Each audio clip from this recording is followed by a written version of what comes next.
And welcome back to the Dean Obeidallah Show. Right now, very happy to have back on our show our friend Rula Jebreal, an award-winning journalist who specializes in foreign affairs and is an activist for human rights for all people. Rula, nice to see you. Thanks so much for being back on the show. Great to see you, Dean. So let's talk about, I wanted you to share a little, because I have to be honest, the pain of reading every day about the situation in Gaza is almost more than my psyche can take at times, but I still force myself. I know you're even more enmeshed what's going on. What can you share? Forget the politics for a second. We'll talk about policy and UN. What is going on right now on the ground? What can you share in terms of humanitarian catastrophe? Well, Dean, I have friends who just came back out of Rafah 2 days ago. They're doctors who I've been working with for years. They covered and they basically witnessed firsthand the humanitarian catastrophe in Yemen, in Myanmar. And I talked to them this morning and they said they never seen anything like this. This is the worst humanitarian catastrophe, according to them, since World War II. This is the worst, mass killing they ever seen since Rwanda in the 90s. And look at the numbers, Dean, and the issue of Gaza is very specific. And Rafah is the last line of Palestinian existence. This is the last city that Israel been pushing from the north to the south, telling Palestinians, go there, it's a safe zone. And now, Netanyahu not only saying there will never be a two-state solution or one state equal rights solution, he's saying that he will go after Rafah. And his ministers are bragging about extermination of Palestinians. I mean, this morning, before I came on the show, inside the Israeli parliament, we have a minister, the minister of equal opportunity and women rights. She basically said that she's very proud of the destruction of Gaza, that generation of Jewish children will be proud of what they've done to Gaza, which is destroyed completely, making uninhabitable. Not only that they destroyed homes, they destroyed civilian infrastructure, schools, university, mosques, churches, hospitals. There's no hospital. The whole healthcare system collapsed, Dean, which means in the next probably week or so, we'll start seeing people, thousands of civilians dying from their wounds. There's no medications. Women are giving birth in the streets. Cesareans are being performed without anesthesia. And the numbers are shocking because not only 36,000 people were killed, 70% are women and children. You have 80,000, almost 90,000 injured people who have no medication. Basically, they have no antibiotics or anything, and they don't have clean water. That means they will be dying very soon of not only starvation because of the lack of food, they will be dying of their injuries. This is the biggest humanitarian catastrophe in a place that is basically a killing cage. This is what we're looking at. And the UN on Monday said that there is a steep rise in malnutrition among children and pregnant and breastfeeding women, posing a grave threat to health. That's especially serious in northern Gaza, which isn't talked about as much because Rafah's in the south. They said in the north, it's almost completely cut off from aid for weeks, where 1 in 6 children under the age of 2 is acutely malnutritious. Acutely. They are going to starve to death. They're going to starve to death, but the world watches this. This is not in some faraway land. There are cameras surrounding it. The world media is there. The UN is watching, and we're watching this take place. And what is stunning to me, and not talked about now, but CNN did really great reporting, that the Israeli military dropped more than 500 2,000-pound bombs in Gaza, an area that's the size of Washington, D.C. A 2,000-pound bomb kills people a quarter mile away. So even in good faith, you're bombing a building because you think Hamas is there. Well, the apartment building down the street and down the street from them gets blown up and they all die as well. And they dropped 500 of those, at least, according to CNN, because the size of the crater from satellite imagery. That itself is a war crime. That itself is saying, I don't care who we kill. Instead of using guided missiles, precision missiles, they drop massive bombs 4 times the size of anything we dropped on ISIS or Al-Qaeda. That tells you so much about the... In years. And Dean, when we talk about starvation, the use of starvation as a weapon of war, the use of food, water as a weapon of war is not only immoral, it is a war crime. We know from data from the World Health Organization, 600,000 Palestinians are currently starving to death.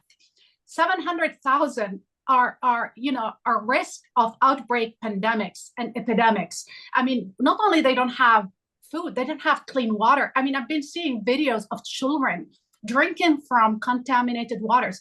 Israel not only bombed the civilian infrastructure, they bombed also the convoys. They burned convoys full of food.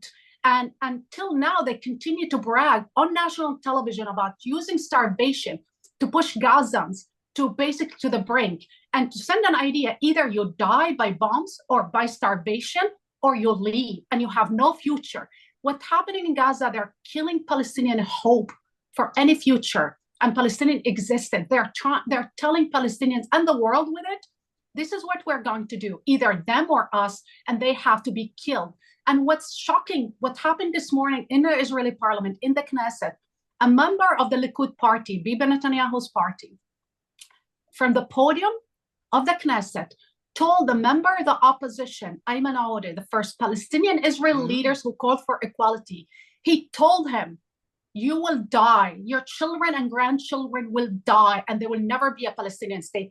The incitement to genocide, the incitement to death and killing and destruction of all Palestinians, by the way, whether you live in Haifa, whether you live in Jerusalem, whether you live in the West Bank, now is mainstream and normalized. And the sad reality that the United States is backing and supporting unconditionally this kind of policies that is scorch earth scorch, and basically annihilation of the Palestinians.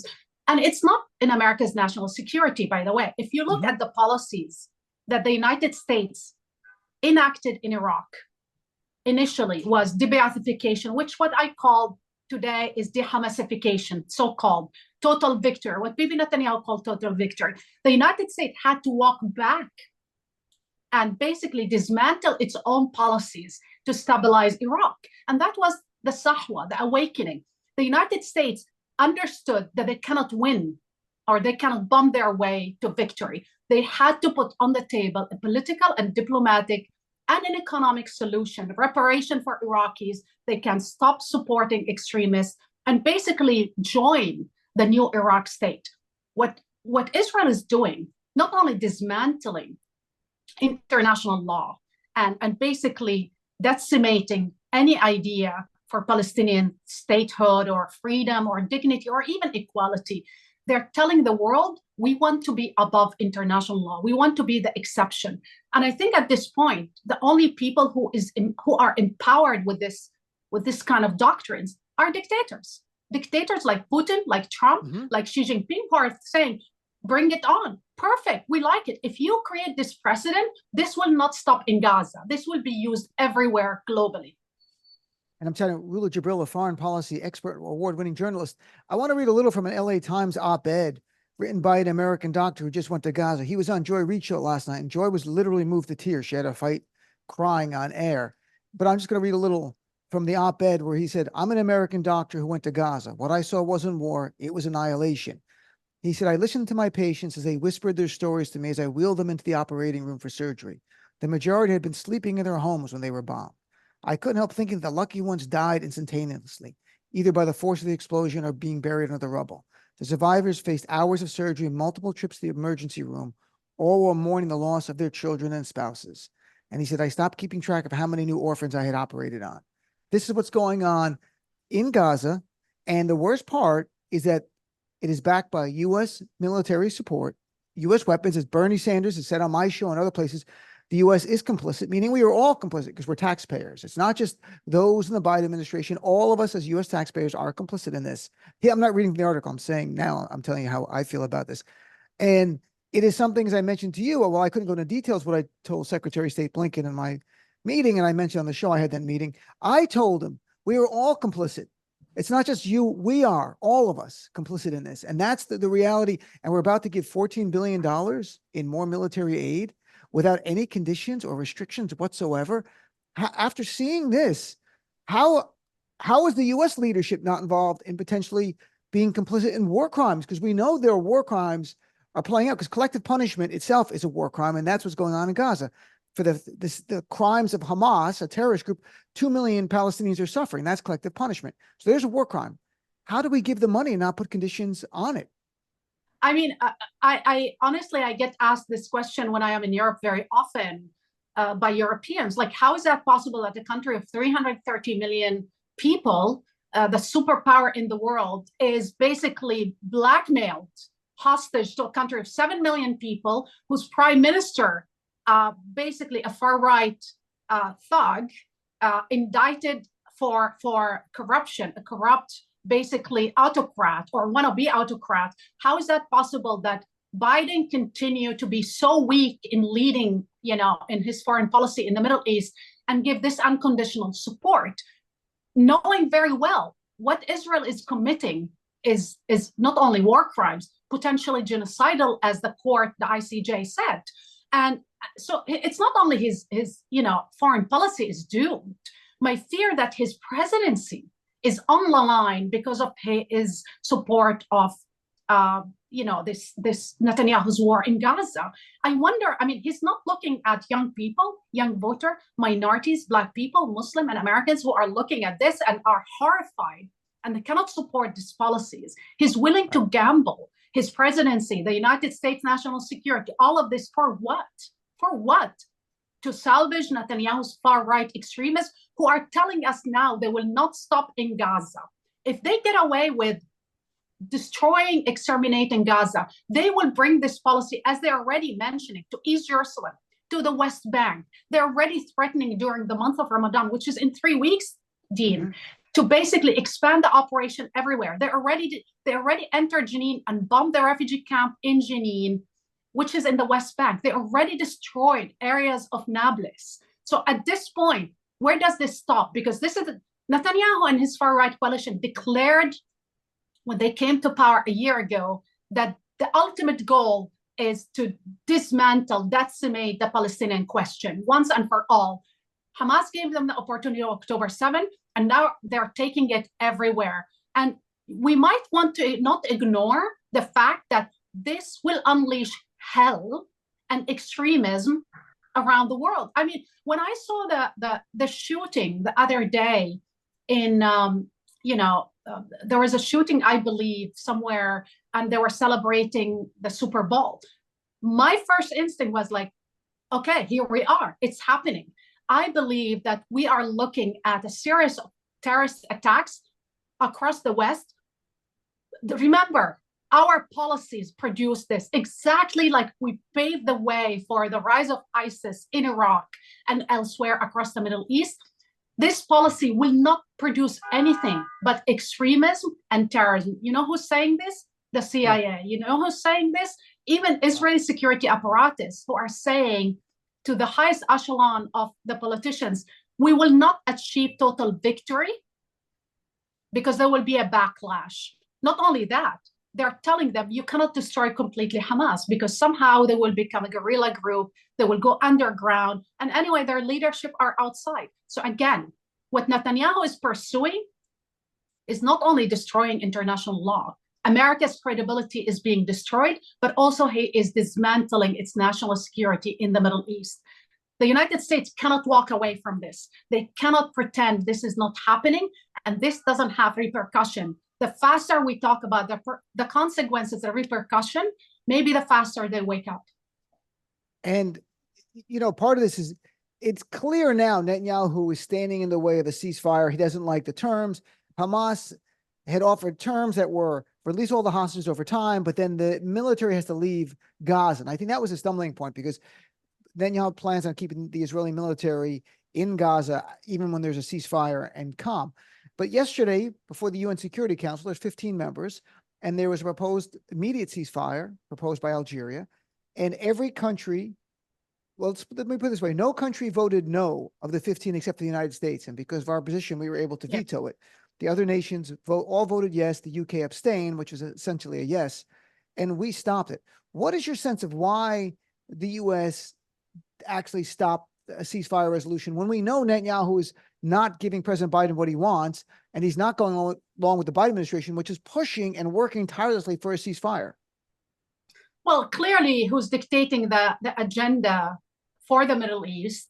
Basically, foreign policy, the United States foreign policy agenda is dictated by Israel far-right government.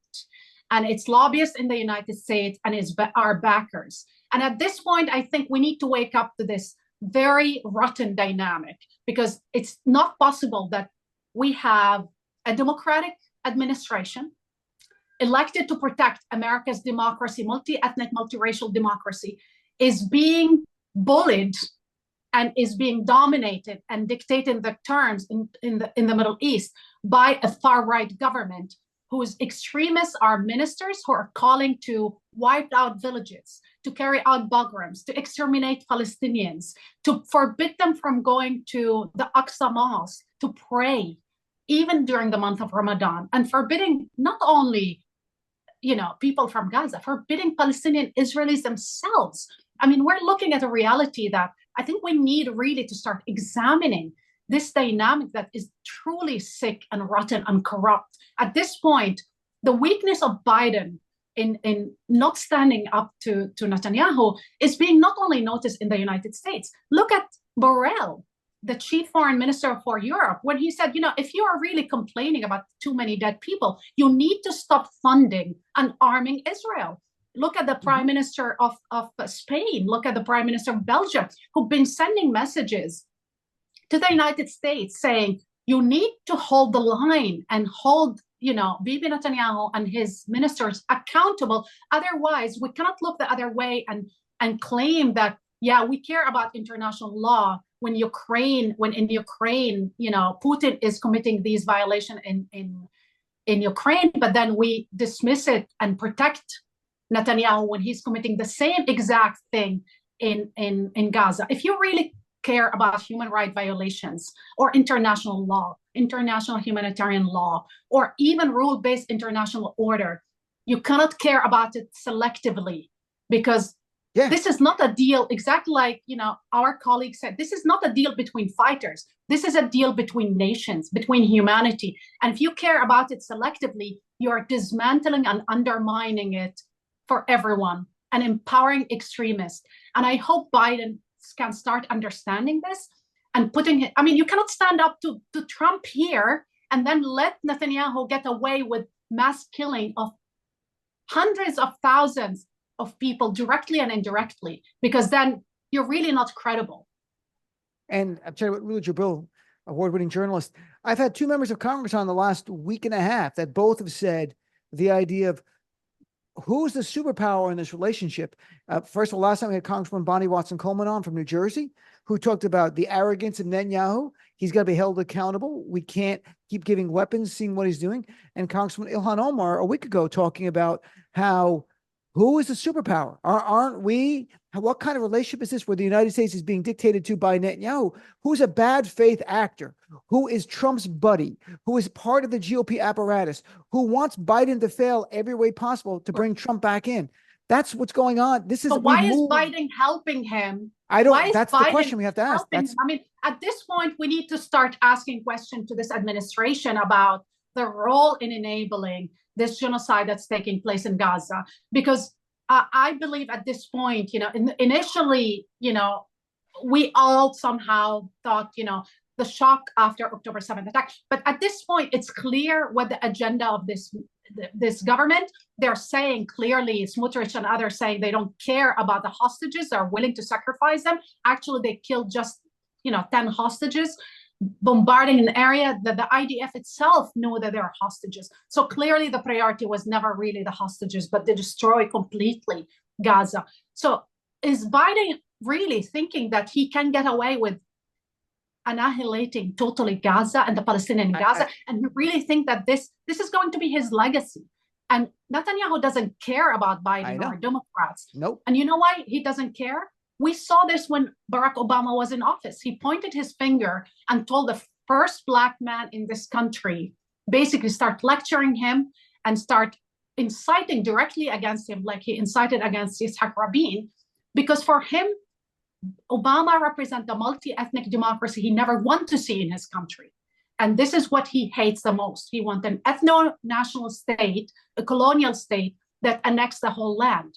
I mean, even the whole, excuse my language, BS about sanctioning some settlers. You want to sanction some settlers, but you're basically not saying anything about the ministers who are backing these settlers, arming these settlers like Ben-Gvir and Smotrich and others. Dean, I am shocked because, even in the resolution yesterday, they cited, October 7th attack and somehow, the necessity to prevent that attack. One of the reasons that attack also happened because Netanyahu never focused on what was happening in Gaza. He was very busy moving the military unit to go to the West Bank so they can confiscate and steal more territories. If we want to examine October 7th, let's examine the reality of October 7th, the failure, the military failure, but the political failure at the heart of all of it, which is preventing the Palestinian state from ever taking place. Israel doesn't want a greater peace. Israel wanted greater Israel. And they continue to bomb Syria and Lebanon with the intention of maybe in the future annexing land and territories from those countries as well. And, right now, what we've seen is horrific, and it could get exponentially worse in that yes, we have Netanyahu saying he's going to wage a full-scale military offensive on Rafah, which is the last standing Palestinian city. It's in the south. The population is more than quadrupled. There's over 1 million people there. It's a tent city. People are living off flour from the ground, literally, yes, and contaminated water. So again, a place that shouldn't have 1 million, that should have 100,000 plus, has over 1 million people.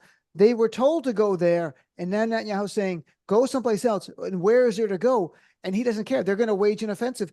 And the world's going to watch a horrific catastrophe get even worse if this happens, this offensive on Rafah. We will pay the consequences of this silence, of this complicity, but also of total indifference to Palestinian lives. If we really think that the Middle East, a region of 400 million people, Dean, are watching every day the mass slaughter of children, women crying in the middle of the street, people being butchered. That doctor in the LA Times article cited the cases of children being shot in the head by snipers. That means it's not a bomb. It's like you're looking at the telescope and basically targeting children in the head with the intention of killing them. This is a war on children. So if really Americans who are sitting here having their dinners, indifferent maybe to the suffering and to the truly grief and suffering and horrors that are taking place in Gaza, when terrorism starts hitting Western countries, just remember that this is a backlash. And this is going to happen soon, because I think in the next 3 weeks when Ramadan happened, if anybody thinks that this did not radicalize a generation of Muslims and Arabs and others, they're delusional. We need to get ready to the next phase, because what's happening in Gaza will not stay in Gaza. There will be massive backlash. And I fear that this is precisely what Netanyahu wants. So he can point finger and say, you see, I told you, this is not only an Israel war, this is everybody's war. And yes, he's making it everybody's war. He's making the whole region unstable. We are on the brink of truly the abyss. And Biden is not getting it the right way. And this administration is actually accelerating this, we're marching towards fascism, but also total conflagration of the Middle East. And I fear insecurity for the West. And you make a great point. I've had others on who are in Congress saying what Netanyahu's doing is against U.S. national security. And I think it was Senator Tina Smith, if I remember correctly, from a week ago or the week before that. Yeah. And that's such an important point, because by what's going on in the Middle East, it could, and we hope it doesn't happen, that there's any kind of terrorism against the U.S. or Western nations. It could radicalize someone watching this and they commit some act of terror. And we don't want that. And that's why it's against U.S. interests. And also, I mean, how does it affect our standing in the world? How can we have any moral clarity anywhere talking about human rights? I mean, look, every time when I talk to European diplomats, they tell me we cannot anymore cite human rights or international law and democracy anymore to anybody in the global south. They look at us and say, yeah, the only thing they say, Gaza, go fish. I mean, there was an amazing article yesterday that was written by I believe, a Turkish American scholar, where it was clear what was it for him. They said, not only Israel brazenly targeting hope for Palestinian existence, but what's also happening, the U.S. is losing the global south, the Muslim world, the Arab world, because the indifference to the Palestinian suffering, is alienating even moderates in our region. I mean, I never seen Saudi Arabia, the Emiratis, who are the best allies of the United States, saying basically, you're tarnishing your reputation. The appeal for liberal democracy, you're tarnishing everything, you're destroying everything. Decades long of trying to normalize this region after the Iraq war, after ISIS, after everything that happened. You're destroying, the goodwill that you built somehow with some regimes. I mean, like, if you look at even Jordan, a small country, I mean, when you look at this queen that hosted, Jill Biden and others for the wedding of her son, and there's a moment of celebration and union and unity, whatever. Basically, she's so horrified that she has to go on CNN and call out the hypocrisy and the double standards and try to appeal to the humanity. But when this appeal to the humanity fell short, you know who will be speaking now?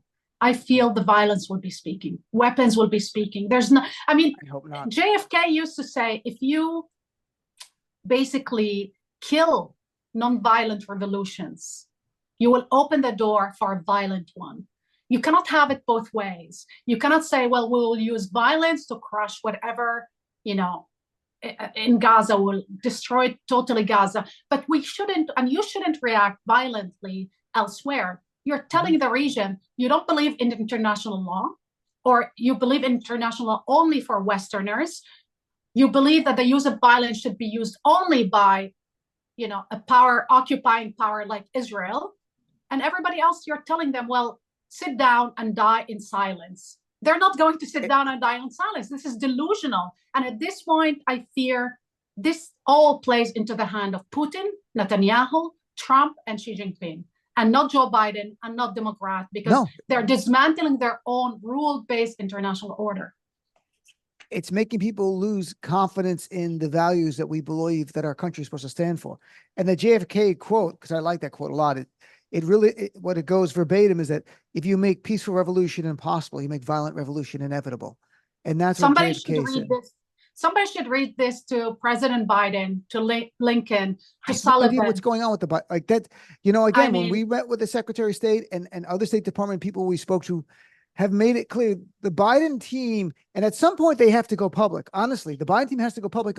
We want a ceasefire. We're trying to get one. Netanyahu is preventing it, even when we're getting him the terms he wants.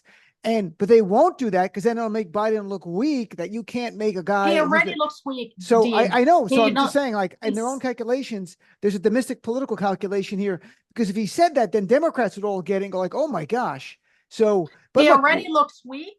He already, in the eyes of the international community, looks complicit. He already looks like he's losing, and he's being basically blackmailed by Netanyahu and the far right in Israel, who control the far right in America. And honestly, at this point, President Biden, who saved America's democracy, who saved the economy, who stood up for Ukrainians and stood up to Putin, and he really led an effort internationally for legality and against the occupation in Ukraine. He is destroying all of that and his own legacy, just to benefit Netanyahu. And at this point, I wonder, and I just really, I understand that the white boys in the White House, I think they all figured it out. If you don't care about international law, do you care about the United States itself, security? Because you're jeopardizing it. Do you care about America's democracy? Because if a lot of people, millions of people like you and me, will stay home, this gives a chance for the other side to say, well, basically the coalition that elected Biden is dismantled, is alienated today, is angry. Because when he doesn't listen to 85% of people who are telling him a ceasefire now, and he continued to listen to the far right in Israel, why should we vote for him? Well, that's going to be an issue between now and November. Again, I live in New York. I can vote for anybody I want. I have it. But if you live in one of the swing states, those are the people that Joe Biden and Democrats are going to need. Now, I do think when I've talked to my friends who are like in Michigan, who are Democrats, they're going to vote Democrat. right down the line, but they're not going to vote for president. That's what's going to happen. Well, So that's they're what going to vote happened last Democratic candidates time. for the Senate and the House because they are Democrats. So look, but there is still time. It's take a lot of work, but there is time for Biden to change course here. Last thing, and I appreciate you spending extra time here. This is really heartbreaking to me. There is right now, as we sit here in the International Court of Justice, they began hearings on Monday, unconnected to Gaza. This was scheduled way before, on the legality of Israel's occupation of the West Bank and East Jerusalem. And South Africa had forcefully condemned it, saying Israel's policy against Palestinians is, quote, a more extreme form of apartheid than the race-based system that they lived under. And that's stunning words for the South African government to say now. Well, today, literally, the U.S. State Department, we had officials there defending the occupation of the West Bank and East Jerusalem, saying it's for security reasons. So now we have the government that we helped elect saying that the occupation of my family in the West Bank is fine and it's okay. And it's not okay. We should not be defending. We should not have been at this hearing, or we should have been arguing the other side, but not going to defend the occupation. And that's what the U.S. State Department did today at this hearing, saying, well, it's for security reasons. That's why they're deprived of fundamental civil rights. So, first of all, I'm so sorry to use this word. It's disgusting. I am horrified and disgusted that, the country that promotes freedoms and human rights are telling Palestinians who've been under occupation, I lived all my life in Israel, under occupation in East Jerusalem. I remember when my father was humiliated and segregated and bullied. And I remember members of my family being shot at and tortured and imprisoned and sexually harassed and assaulted again. And we're told that somehow, to make Israeli feel safe, I have to be treated like a slave. Because this is no difference. When you take people's freedoms and rights, you know what Nazi Germany used to say? People in Germany used to say, well, the first thing we take from them is any hope, their property, their dignity, and ultimately their lives. We're reaching the stage where Israelis are taking our land, our lives, they're taking our dignity, our hope for any future, and confiscating, anything, not only our freedoms and rights, and now are telling the world we need to kill all of them because this is the only way we feel safe. If you start telling people the only way we feel safe is people without rights, human rights, civil rights, or any rights, living without any freedom under martial law, then ultimate stage of that thinking, of that doctrine, that I find it sick at this point, is we cannot live with those people if they exist. We have to exterminate them. The State Department is opening the door for the far-right government in Israel to say, well, you see, if the State Department is saying this, they endorse it, they legitimize not only our occupation. Now we have to go further and tell them we cannot feel safe if these people continue to exist. The State Department is enabling genocide, is endorsing genocide directly and indirectly. Primo Levi, the most important Holocaust survivor, used to say, fascism, the ultimate station for every fascist regime. And I believe the government in Israel today is fascist. Some of the members of them, some of their ministers brag about being fascist, like Smotrich. The ultimate station, the ultimate stage, the last final one is extermination and concentration camps. The State Department need to really eat those words and remember that when they exterminate Palestinians, it's because you enabled them, you armed them, and now you gave them basically the rationale, the justification, not only to deprive them of their freedom and liberties and rights, but to kill them. Rula, thank you for staying on so long. I really appreciate it. I know it's an emotional and difficult time, but you are an award-winning journalist who knows foreign policy inside and out. Regardless of your heritage, you know this inside and out. Plus, being Palestinian, it's a different level of emotion involved. But thank you, my friend. I look forward to chatting with you in the future. Thank you. Thank you, Dean. Thank you so much.